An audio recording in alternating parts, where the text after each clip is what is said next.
Hello everyone, कैसे हैं आप सब लोग। तो आपका स्वागत है मेरे यूट्यूब चैनल पर G pass academy, global peace and security academy. मेरा नाम प्रीत कुमार राव है और मैं एक फैकल्टी लेक्चरर या एजुकेटर हूँ। और जैसा कि मैंने बताया था, मैंने काफ़ी सारे एग्ज़ाम क्लियर किए हुए हैं और मैं जी पैस एकेडमी में फैकल्टी लेक्चरर हूँ। जो भी मैंने एग्ज़ाम क्लियर किए हुए हैं उनकी ये लिस्ट है और इसी में मेरा एजुकेशनल क्वालिफिकेशन है, जो भी मेरा एक्सपीरियंस अचीवमेंट है, जो भी मेरी उपलब्धियां हैं, मेरी शैक्षिक योग्यता है और जिन जिन एग्ज़ाम्स को मैंने क्लियर किया हुआ है, जो भी प्रतिस्पर्धाओं में मैंने भाग लिया था उन एग्ज़ाम को मैंने क्लियर किया हुआ है, उनकी लिस्ट है हिंदी और इंग्लिश में। और मैं और भी छात्रों को, एस्पिरेंट्स को, प्रशिक्षुओं को उनका लक्ष्य प्राप्त करने में मदद करता हूँ और इसीलिए मैंने ये यूट्यूब चैनल बनाया हुआ है। तो आज हम इंग्लिश की स्टडी करने जा रहे हैं और हम सिनोनियम्स और एंटोनियम्स पढ़ेंगे कुछ इम्पोर्टेंट। ये पार्ट सेकंड है। पार्ट फर्स्ट के लिए आप दूसरी वीडियो देख सकते हैं जो से पहले मैंने डाली थी। अपना पॉजिटिव फीडबैक देते रहिए और अगर आपको कोई भी डाउट आता है तो आप मुझसे पूछ सकते हैं। तो चलिए शुरू करते हैं। तो जो पहला वर्ड है वो आता है बेनेवोलेंस, कृपया या मानवता। तो बेनेवोलेंस जो वर्ड होता है, इसका जो मीन होता है वो होता है कृपा या मानवता। इसके जो सिनोनियम है वो है ह्यूमैनिटी और जेनरोसिटी, जिनका मतलब ऑलमोस्ट यही है जो बेनेवोलेंस का होता है। ह्यूमैनिटी का मतलब मानवता होता है और जेनरोसिटी का मतलब उदारता होता है। तो जहाँ मानवता होगी वहाँ उदारता भी होगी, जो ह्यूमैनिटी है वहाँ जेनरोसिटी है।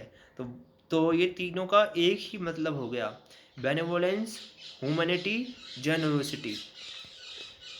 तो हम समझ सकते हैं इसे कि ये तीनों वर्ड एक दूसरे से जुड़े हुए हैं और ये सिनोनियम्स हैं।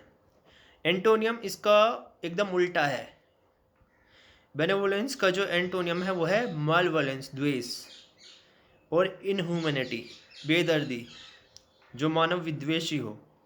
मतलब बेनेवोलेंस जिसमें मानवता हो, उदारता हो, दूसरों पर कृपा करता हो। लेकिन मेलेवोलेंस जो होता है वो होता है जो दूसरे के लिए देश द्वेष रखता हो, जिसके मन में जो दूसरे का दुख दर्द न समझता हो, इनह्यूमैनिटी हो। तो बेनेवोलेंस का सिनोनियम हुआ ह्यूमैनिटी और जेनरोसिटी, और इसका एंटोनियम हो गया मेलेवोलेंस और इनह्यूमैनिटी। इसके बाद नेक्स्ट वर्ड है बेविचिंग। बेविचिंग का मतलब होता है मोहित करने वाला। अगर कोई भी आप किसी को अपनी क्वालिटी से या कैसे भी मोहित करता है तो वो बेविचिंग कहलाता है।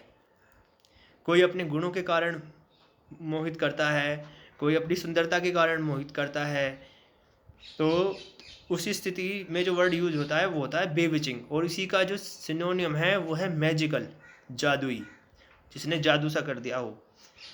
फास्किनेटिंग, चित्त आकर्षण करने वाला, जिसने मन को एकदम आकर्षित कर दिया हो। तो बेविचिंग, मोहित करने वाला, और इसी का सिनोनिम हो गया मैजिकल, जादुई, फास्किनेटिंग, चित्त आकर्षण करने वाला। और इसका जो एंटोनियम हुआ वो हुआ रिपल्सिव, जिसे हम दूर भागते हों, प्रतिकारक, या रिकपगनेंट, प्रतिकूल, जो हमारे प्रतिकूल हो, जो हमारे चित्त को अच्छा न लगता हो, जो हमें अच्छा न लगता हो। रिपल्सिव, जिससे हम दूर भागते हों। तो बिविचिंग, मोहित करने वाला, जिसका सिनोनियम हुआ मैजिकल और फास्किनेटिंग, और इसका एंटोनियम हुआ रिपल्सिव, जिससे हम दूर भागते हों, रिपग्नेंट, जो हमारे प्रतिकूल हो। इसके बाद वर्ड आता है ब्रिटल। ब्रिटल का मतलब होता है नाजुक। जो जो चीज़ें नाजुक होती हैं उसे ब्रिटल बोलते हैं। जैसे कि ग्लास आइटम हो गए, शीशे के जो कांच के आइटम होते हैं, सामान होते हैं, वो नाजुक होते हैं। और कुछ पौधे भी नाजुक होते हैं तो उन्हें ब्रिटल बोला जाता है। तो इसी का ही जो सिनोनियम है, जो मिलते जुलते शब्द हैं, वो है डेलिकेट, कोमल, या फ्रेजिल, नाजुक। तो ब्रिटल का सिनोनियम हुआ डेलिकेट और फ्रेजिल। मतलब नाजुक, और इसका एंटोनियम इसका उल्टा हुआ टफ मतलब कठोर, एंड्यूरिंग मतलब स्थायी। तो जो ब्रिटल होगा वो नाजुक होगा, कोमल होगा, और जो इसका अपोजिट है टफ वो कठोर होगा, स्थायी होगा। जो चीज़ नाजुक होगी होगी वो कम समय चलेगी, अस्थायी होगी, और जो चीज़ टफ होगी वो एंड्यूरिंग होगी, स्थायी, वो काफ़ी समय तक चलेगी। ये सीधी सी बात है। तो ये एक दूसरे के अपोजिट हो गए।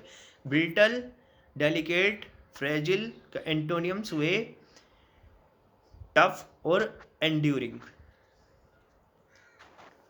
जो नेक्स्ट वर्ड है वो है बस्टल। बस्टल का मतलब होता है हलचल, किसी तरह की भी हलचल। जैसे किसी मार्केट में कोई बोल देता है कि यहाँ पर कोई बम रखा हो, लोग से एक साथ से जो भगदड़ जो मच जाती है वो भी हलचल ही होती है, उसे भी हलचल ही बोलते हैं। या जैसे किसी फसल से कोई पशु एक साथ गुजरता है तो उस फसल में जो हलचल होती है उसे भी बस्टल ही बोलते हैं। इसी के जो मिलते हुए सिनोनियम्स है वो है हेस्ट, जल्दबाजी करना, या फ्लरी, घबराहट। जहाँ पर हलचल होगी, थोड़ा भगदड़ होगी, वहाँ घबराहट भी होगी ही। तो ये सारे वर्ड एक दूसरे से मिलते हुए हैं सिनोनियम्स, बस्टल, हेस्ट, फ्लरी। और इसका जो एंटोनियम है वो है स्लोनेस। हलचल का जो उल्टा हुआ वो मंदी हुआ, वहाँ पर हलचल तेज़ी से कोई काम हो रहा है। लेकिन जो एंटोनियम है ओबियसली इसमें इसका अपोजिट होगा, स्लोनेस, जहाँ पर मंदी है, धीमे से काम हो रहा है, या क्वेट, चुप है। तो इसके जो एंटोनियम हुए वो है स्लोनेस एंड क्विट, और इसके जो एंटोनियम हुए वो हुए बस्टल के हेस्ट एंड फ्लरी, जल्दबाजी और घबराहट। हमारा नेक्स्ट वर्ड आ जाता है बफल। बफल मतलब चकरा देना, किसी का सर चकरा देना। जैसे कि कभी कभी युद्ध होता है तो एक देश दूसरे देश को चकराने के लिए कुछ युक्तियों का यूज़ करता है, जैसे कि वहाँ पर उसके सैटेलाइट्स को डैमेज कर दिया, उनका नष्ट कर दिया, तो वो दुश्मन बैफल हो जाता है। या उन्हें बैफल करने के लिए वे दूसरी युक्तियों का भी यूज़ करते हैं, जैसे कि अपनी सेनाओं को के बारे में वो उन्हें इन्फॉर्मेशन दिलाते हैं। वो सोचते हैं कि सेना एक रास्ते से जा रही है लेकिन वो सेना उस रास्ते से नहीं जाती, तो दुश्मनी से चकरा जाता है। तो बैफल का मतलब होता है किसी को चकरा देना। तो इसी का जो सिनोनियम है वो है फ्रस्ट्रेट, किसी को हताश करना, या परप्लेक्स, हक्का बक्का कर देना। मतलब उसे समझ नहीं आता कि करना क्या है, तो उस सिचुएशन को बोलते हैं बैफल, या फ्रस्ट्रेट, या परप्लेक्स। और इसका जो अपोजिट होता है वो होता है कंपोज। मतलब अगर कोई हक्का बक्का या हताश या चकराया हुआ है उसे शांत करना, वो होता है कंपोज। या फैसिलिटेट, उसे फैसिलिटी देना, उसे सुविधा देना। तो किसी को चकरा देना, हताश करना, हक्का बक्का, ये होते हैं बफल, फ्रस्ट्रेट, परप्लेक्स। पर किसी अगर कोई हक्का बक्का है, हताश है, उसे शांत करना है, करते हैं या सुविधा देते हैं, तो इसके अपोजिट हो जाते हैं ये हो जाते हैं compose and facilitate. Next word है बारबरस। बारबरस मतलब बर्बर, बर्बर।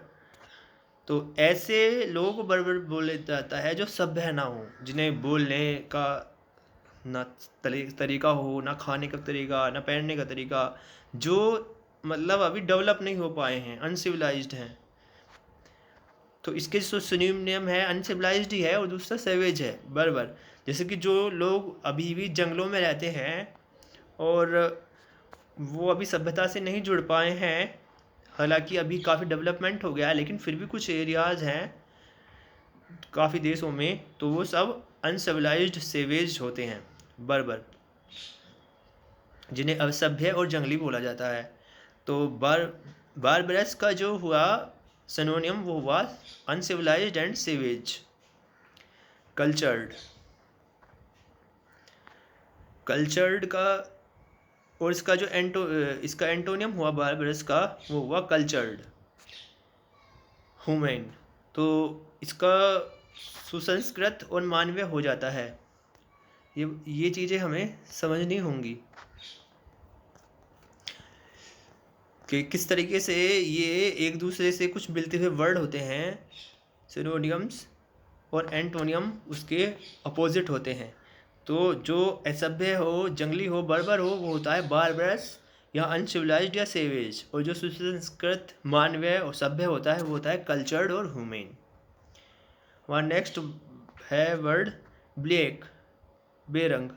बेरंग हो जाना, जैसे कि कोई हार के बाद बेरंग हो जाता है या कोई दुख की खबर के बाद बेरंग हो जाता है तो उसे बोलते हैं ब्लैक। और इसके जो सिनोनियम है वो है डिसमल या ग्लूमी, निराशाजनक या उदास। ऑब्वियस सी बात है, अगर कोई हमें कोई बुरी खबर मिली है तो हम निराश हो जाते हैं, उदास हो जाते हैं, बेरंग हो जाते हैं। तो ये वर्ड तीनों सेम ही सिचुएशन को प्रदर्शित करते हैं, ब्लैक, डिसमल या ग्लूमी। और इसका एंटोनियम है ब्राइट, प्लेजेंट। हमें कुछ अच्छी खबर मिली है तो हमें लग रहा है हमारा भविष्य उज्जवल है और हमें वो सुखद लगता है। तो ब्लीक मतलब बेरंग, और इसका सिनोनियम हुआ डिसमल एंड ग्लूमी। और जो इसका एंटोनियम हुआ ब्राइट और प्लेजेंट, उज्जवल और सुखद। कैलेमिटी, आपदा। कोई भी आपदा हो सकती है, प्राकृतिक आपदा होती हैं जिस तरह की, जैसे कहीं बाढ़ आ गई या कहीं भूकंप आ गया तो उसे बोलते हैं आपदा, कैलामिटी। और इसी का जो सिनोनियम है वो है एडवर्सिटी या मिसफॉर्चून, प्रतिकूलता या दुर्भाग्यता भी बोला जाता है इसे। तो कैलामिटी का मतलब हुआ आपदा और इसका सिनोनियम हुआ एडवर्सिटी या मिसफॉर्चून। और इसका एंटोनियम हुआ हैप्पीनेस, फॉर्च्यून। मतलब अगर कोई आपदा आती है तो उसे बोला जाएगा कैलेमिटी, और इसी का जो सिनोनियम हो जाएगा वो हो जाएगा एडवर्सिटी या मिसफॉर्चून। और एंटोनियम होगा इसका एकदम अपोजिट, हैप्पीनेस और फॉर्च्यून। मतलब अगर एडवर्सिटी आती है तो मिसफॉर्चून है, अगर कोई हमारे पास आपदा आती है तो दुर्भाग्य है, लेकिन अगर कोई खुशी आती है तो ये फॉर्च्यून है। खुशी, भाग्य, हैप्पीनेस, फॉर्च्यून। तो ये वर्ड एक दूसरे के अपोजिट हो गए, एडवर्सिटी, मिसफॉर्चून अपोजिट हो गए हैप्पीनेस, फॉर्च्यून के। एंटोनियम्स, कैपेबल। कैपेबल मतलब सक्षम, जो किसी कार्य को करने में सक्षम हो। तो इसी का जो सिनोनियम है वो होता है कैम्पेनेंट और एबल। इनका मतलब भी सक्षम ही होता है। तो कैपेबल, जैसे कि किसी में कुछ भी काम करने की कैपेबिलिटी होती है, किसी को नॉलेज होती है, अच्छा कारपेंटर होता है, कोई गोल्ड स्मिथ होता है, सुनार, कोई स्पोर्ट में कैपेबल होता है। तो उसी कैपेबल के जो सिनोनियम हैं वो होते हैं कंपेनेंट और एबल। इसका अपोजिट एंटोनियम होता है जो इसका एकदम उल्टा होता है, मतलब इनकम्पेटेंट, इनएप्ट, अक्षम, अयोग्य। मतलब अगर कोई किसी कार्य को करने में सक्षम है तो वो हो जाएगा कैपेबल या कंपेटेंट या एबल। पर अगर कोई किसी कार्य को करने में सक्षम नहीं है तो उसे बोलेंगे इनकम्पेटेंट, इनएप्ट, अक्षम, अयोग्य। वो उस काम की अयोग्य है, अक्षम है। कैप्टिवेट, बंदी बनाना।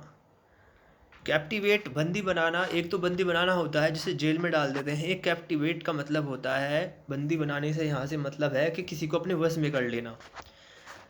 जैसे कि कोई किसी के बातों में आ जाता है और वो उसके बस में हो जाता है, या कोई किसी के सौंदर्य के बस में हो जाता है तो उसे बोलते हैं कैप्टिवेट। और इसी का सिनोनियम होता है चार्म, फास्किनेट, आकर्षण में आ जाता है या मोहित हो जाता है। तो कैप्टिवेट का मतलब कोई किसी पर मोहित हो गया है या आकर्षित हो गया है या उसके साथ बंध गया है। तो कैप्टिवेट का जो सिनोनियम हुआ वो हुआ चार्म, फास्किनेट। इसका अपोजिट होता है डिसोल्यूशन, ऑफेंड। अगर कोई किसी के साथ मोह में था या आकर्षण में था, उसका मोह भंग हो गया है या अपमान हुआ है। आकर्षण का अपोजिट अपमान। अगर कोई चीज़ हमें आकर्षित कर रही है, अच्छी है, हम उसके आकर्षण में हैं, वो अच्छी लग रही है तो हमें आकर्षित करेगी, लेकिन अगर हमें उस चीज़ ने अपमानित किया है तो हमें वो बेकार लगेगी, हमारा मुंह भंग हो जाएगा। तो ये वर्ड जो है दोनों, डिसोल्यूशन और ऑफेंड, ये अपोजिट हैं चार्म और फास्किनेट के। तो ये वर्ड थे जो हमने स्टडी किए हैं। मुझे आशा है कि आपको समझ आए होंगे। अगर आपको कोई भी डाउट आता है तो आप मुझसे पूछ सकते हैं। आप मुझे मेरी ईमेल आईडी पर भी मेल कर सकते हैं। मेरी ईमेल आईडी है preetkumarrao@gmail.com PREETKUMARRAO@gmail.com. Thanks for watching. Please like, subscribe and share my YouTube channel GPAS Academy. All the best for your exam.